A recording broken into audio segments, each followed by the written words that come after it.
Hello. They say marriage is built on trust. But what they don't tell you is that trust is a lot like gasoline, highly flammable and just waiting for the right spark. My wife, Rachel, thought she could play me for a fool, but what she didn't realize was that I wasn't just another oblivious husband. I was a man with a plan that would leave her with nothing but the ashes of the life she tried to throw away. I guess I should start from the beginning. My name is Jake, and up until 6 months ago, I was what you'd call a model husband. Steady job in finance, nice suburban home, 2 dogs, and a wife I thought was my best friend. I was the guy grilling steaks in the backyard on Sundays, taking Rachel on weekend getaways, and making sure our mortgage was paid ahead of time. In other words, I was the definition of stability. The kind of guy who thought he had it all figured out. But here's the thing about stability. It makes some people restless. Turns out, Rachel wasn't too keen on predictable. No, she wanted excitement, passion, a little danger in her life. And apparently, that came in the form of her personal trainer, a guy named Derek. Yep, the guy I was paying to help her get in shape was actually putting in extra work when I wasn't around. I should have seen the signs earlier. The late-night gym sessions, the sudden interest in wearing makeup to go work out, the way she'd tilt her phone screen away whenever a message popped up. But love makes you stupid. You overlook things. You tell yourself she's just going through a phase. That was, until I found the hotel receipts. You know, the ones with her name on them. At that point, I could have confronted her, yelled, threatened divorce, the usual. But no, that wasn't good enough. She wanted excitement. Fine. I'd give her the biggest thrill of her life. So, I started planning.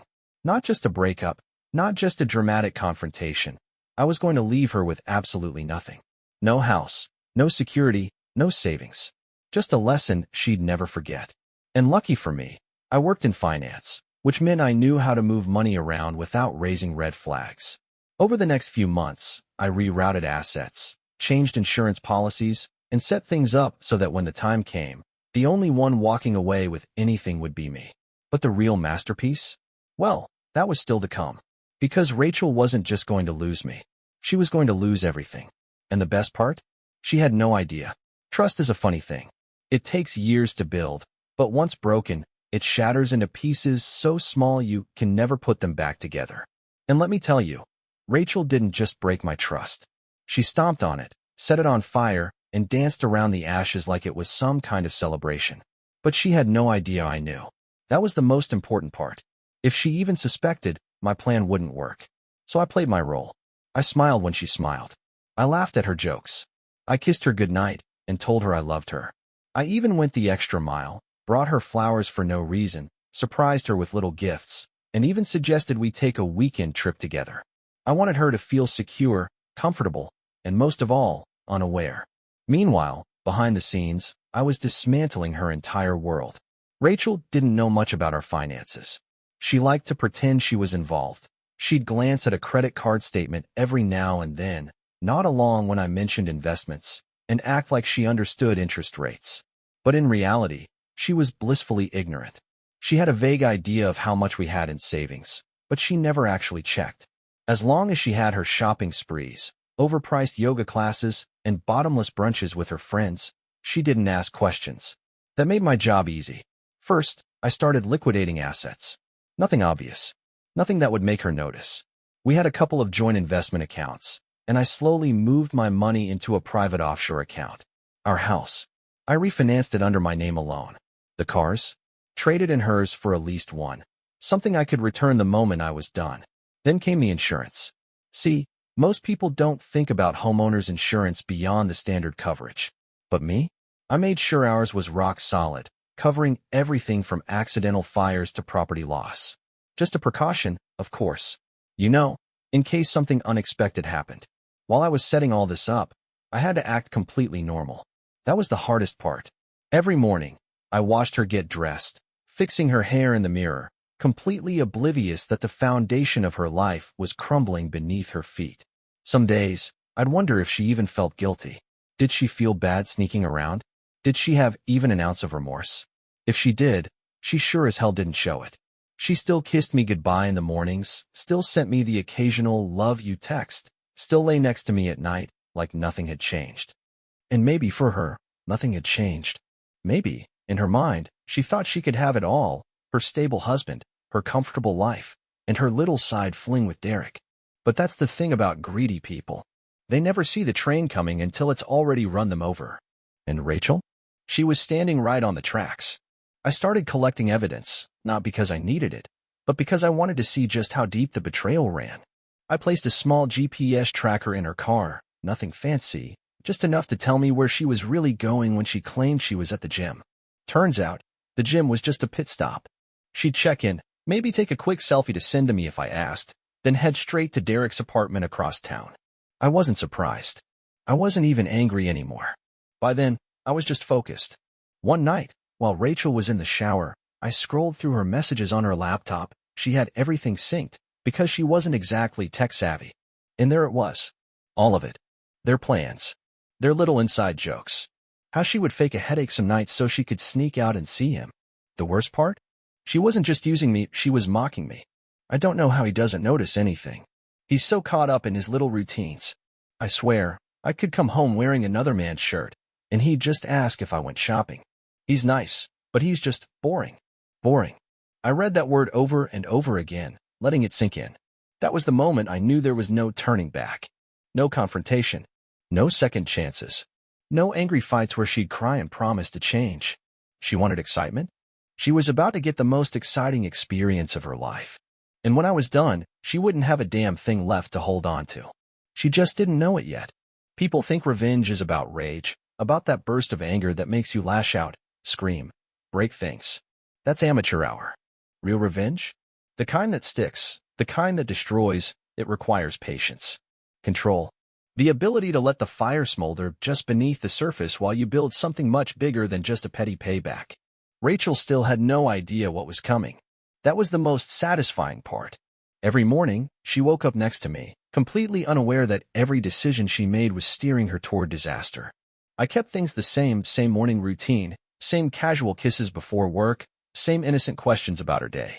How was the gym? I'd ask, and she'd smile, tell me she was working on her endurance. Yeah, I bet she was. At this point, I knew everything. Her patterns, her excuses, her little cover-ups that she thought were so clever. Every Tuesday and Thursday, she left for the gym at 6 p.m. sharp, checked in, then drove to Derek's apartment. He lived in one of those generic apartment complexes with beige walls and a parking lot full of cars that all looked the same, places designed to be forgotten. Kind of fitting. She'd be there for an hour, sometimes two, then come home, pretending she was exhausted from squats or Pilates or whatever fake workout she wanted me to believe. I wasn't even angry anymore. I was just focused. I spent weeks perfecting every detail.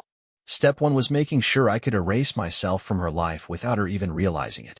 Most people, when they get revenge, want a big explosion, a screaming match, an exposed affair, a dramatic moment where they drop the evidence on the table and walk away victorious. That wasn't my plan. My goal wasn't just to leave Rachel. My goal was to make it so that when I was gone, she had nothing left. I started draining the account slowly, transferring small amounts at a time, nothing that would trigger an alert. Rachel never checked the bank statements. Anyway, why would she? She thought everything was set. Our mortgage? I had refinanced it in my name only. The cars? Leased under my name. The credit cards? Slowly closed out one by one, except for the one in her name, maxed out just enough to be a problem but not enough to notice until it was too late. Then came the house insurance. This was the real work of art. Most people think about insurance as a safety net, but when you know the system like I do, it's a weapon. I made sure everything was covered: fire, water damage, even theft. You never know when a sudden disaster might strike. Meanwhile, I kept feeding Rachel's ego. I encouraged her, told her how amazing she looked lately, told her how proud I was of her fitness journey. She ate it up. She thought she was untouchable. She started getting bold, too confident in her ability to manipulate me. That was her biggest mistake. One night, she came home later than usual, smelling like a mix of cheap cologne and guilt, and I played dumb as always. She curled up next to me in bed, like nothing had happened, like she wasn't betraying me every chance she got. But I wasn't thinking about her cheating anymore. I was thinking about fire. I had planned it down to the second. The week before, I had accidentally left a candle burning in the bathroom to see how long it would take to catch something. Turns out, not long at all. The fabric shower curtain was the first thing to go, and within minutes, the entire room would be filled with thick, black smoke. It was too easy. Rachel thought she was playing a game, but she didn't realize I had already won. The next morning, I casually mentioned that we should go on a weekend trip, something romantic. She lit up, thinking maybe I was finally putting in more effort. Maybe the boring husband was finally showing some spontaneity. She said yes without hesitation. She had no idea why I was really getting her out of the house.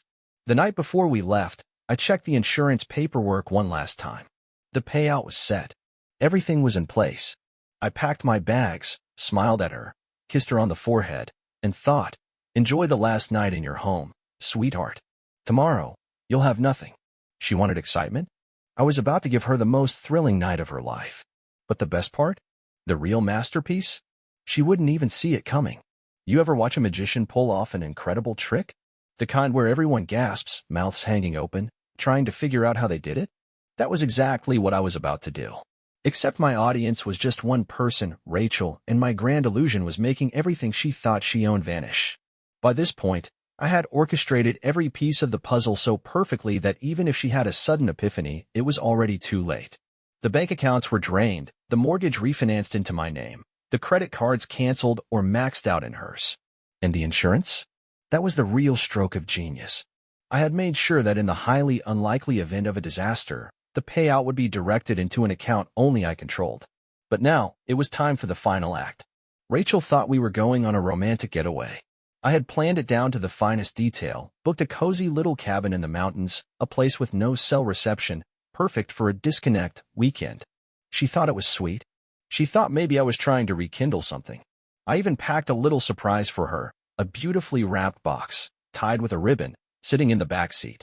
What's that? She had asked, her curiosity piqued. You'll see, I had said with a smirk. We drove off early in the morning, and I watched her, completely at ease, tapping through her phone, probably texting Derek. She had no idea that back home, the final pieces of my plan were already in motion. That morning, just before we left, I had accidentally knocked over a scented candle in our bathroom. Nothing too dramatic, just enough to smolder against the shower curtain, slowly, quietly. By the time we were halfway to the cabin, the house would be filled with smoke. But here's the beauty of it. I had installed smart home cameras, ones that conveniently glitched and stopped recording at the exact right moment. No evidence, no trail, just an unfortunate mishap in an already insured house. Meanwhile, Rachel was still blissfully unaware, chatting about how nice it was to take a break from our usual routine. I could barely keep a straight face. 2 hours into the drive, her phone stopped working. That was part of the plan, too. See, I had swapped her SIM card the night before while she was asleep.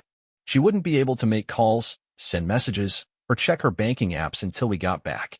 And by the time that happened, well, there wouldn't be much left to check.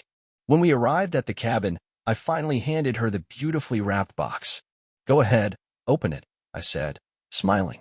She unwrapped it eagerly, her excitement turning into confusion as she pulled out a stack of papers. Her face paled as she read. The divorce papers, the bank statement showing a zero balance, the credit card bills in her name, and a notice of foreclosure on our house because I had already sold it to an investment firm. She stared at me, mouth opening and closing like a fish out of water. Surprise, I said, leaning back, enjoying every second. She flipped through the documents, her hands shaking. What is this? She finally managed to whisper. This, I said, stretching my arms, is everything you ever wanted. Freedom. No boring husband, no responsibilities, no predictable life. Just you, all on your own. I watched as realization dawned on her. The texts, the secret meetups, the lies, all of it had led to this moment. And the best part? Derek wasn't going to save her. Because I had sent him a little message before we left. From her phone. A sweet, sentimental breakup text, telling him how guilty she felt, how she had to fix things with me, how she didn't think it was fair to lead him on anymore. By now, he had already blocked her number, deleted her from social media, and moved on. Because guys like Derek, they never stick around when the thrill is gone. Rachel's breathing turned shallow as she tried to process what was happening. I could see it. The panic, the realization that her entire life had just been erased. And then, the final blow. I pulled out my phone, opened up my banking app, and showed her my new balance. The money she thought we had? Gone. My new account? Overflowing. She reached for her phone, frantically trying to log into her accounts, only to see error messages. Her hands gripped the edge of the table. "Jake, please, we can fix this," she stammered. I stood up, grabbing my bag. "Oh, Rachel," I said, shaking my head. "I'm already fixed." And with that, I walked out the door. I didn't look back. As I drove away, my phone buzzed. It was a notification from my insurance company. Claim approved. Some people say revenge isn't worth it. I say, you just have to do it right. Revenge isn't about the moment. It's about the ripples. You don't just throw a stone into the water and walk away. You stand there and watch the waves stretch further and further, knowing that each one will crash against the shore, reshaping everything in its path. And Rachel? She was drowning in a storm she never saw coming. I wasn't there to witness the exact moment she realized she had nowhere to go. No house, no savings, no lifeline. But I could picture it perfectly. The way her hands probably shook as she tried to make calls that wouldn't go through, how she must have frantically searched for an explanation that simply didn't exist.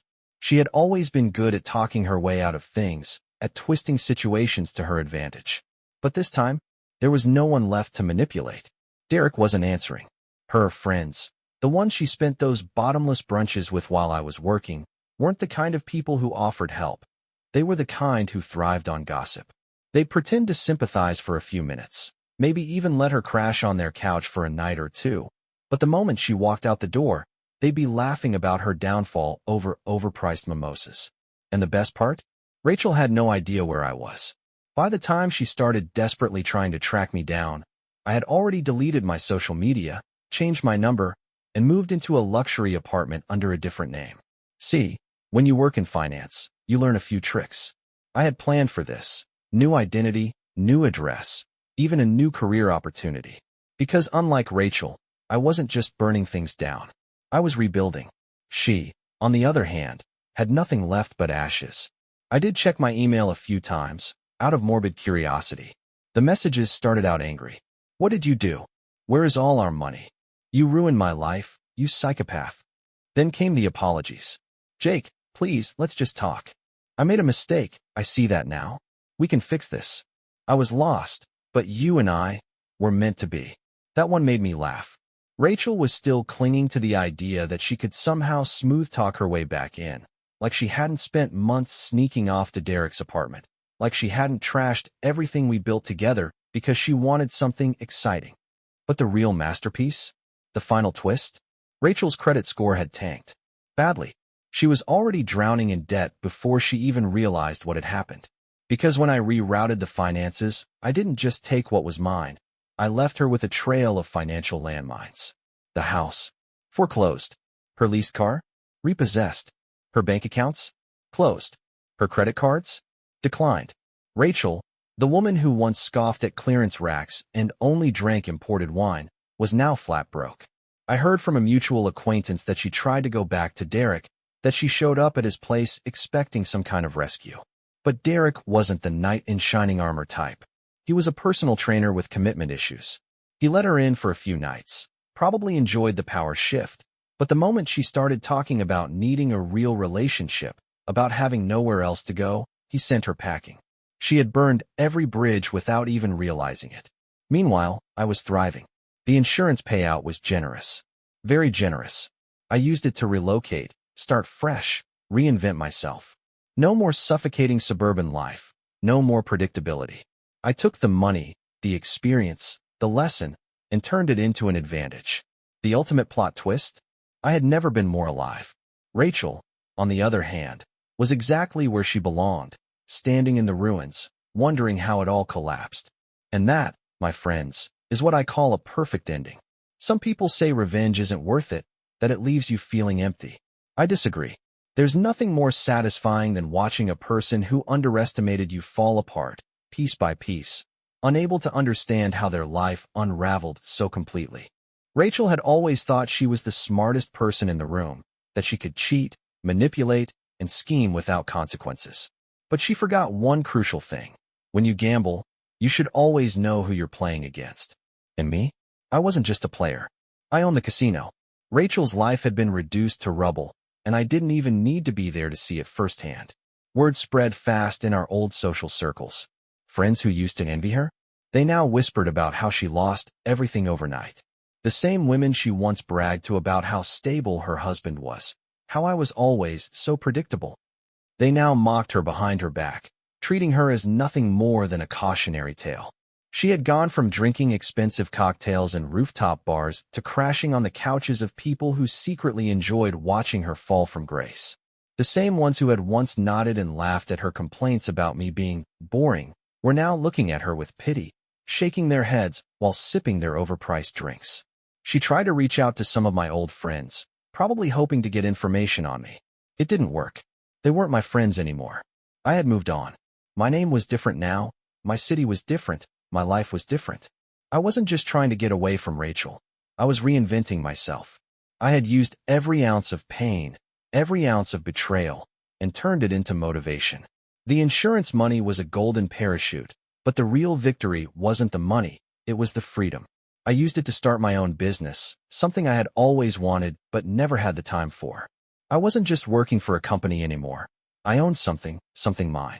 And let me tell you, nothing tastes sweeter than success built on the ruins of someone else's arrogance.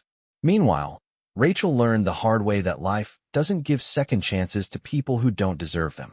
She tried to find work, but a woman used to luxury doesn't adapt well to struggle. She wasn't used to rejection, to being the one without options. She had spent years looking down on people who weren't on her level, and now she had joined their ranks. Job interviews didn't go well. Employers weren't impressed by someone whose only skill set was living comfortably on someone else's dime. But the final piece of poetic justice, the one thing that truly sealed her fate, she had one last ace up her sleeve, or so she thought.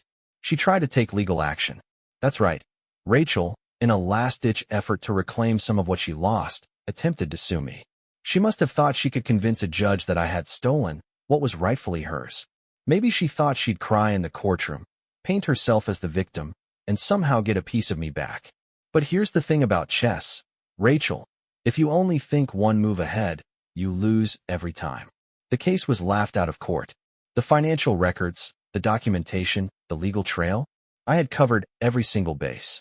The house had been sold through legal means, the accounts drained through transactions she had signed off on without even realizing it, and the insurance payout was ironclad. She wasn't just left with nothing. She was humiliated in the process. That was the last I ever heard from her. I like to imagine her sometimes.